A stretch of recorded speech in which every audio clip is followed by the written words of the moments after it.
Hello everyone, দেবরিয়া লাইফস্টাইলে আপনাদেরকে স্বাগত। আজ চলে এসেছি ঝুরি ভাজা নিয়ে।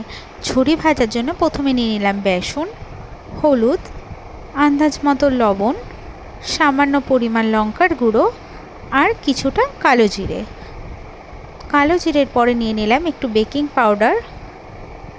তারপরে সামান্য জল দিয়ে একটা ঘন ব্যাটার আমি তৈরি করে নেব। দেখতেই পাচ্ছ একটা ঘন ব্যাটার তৈরি হয়ে গেছে।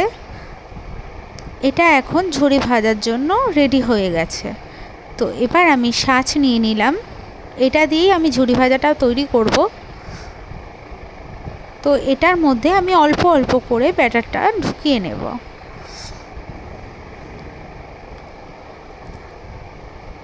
তোমরা চাইলে এরকম একটা মেশিন নিয়ে নিতে পারো যাতে তোমাদের সুবিধা হয়।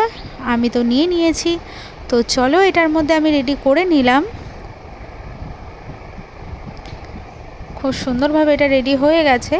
কড়াইতে তেল দিয়ে দিয়েছি। তেলের মধ্যে আমি ঝুরি ভাজার আকারে তৈরি করছি। যদিও এই ভিডিওটা ঠিকভাবে আমি দেখাতে পারলাম না, তো যাই হোক আমি একটা একটা করে তৈরি করে নিয়েছি। তোমরা চাইলে একসাথে অনেকগুলোও দিতে পারো। আমি একটা একটা করেই তৈরি করে নিলাম।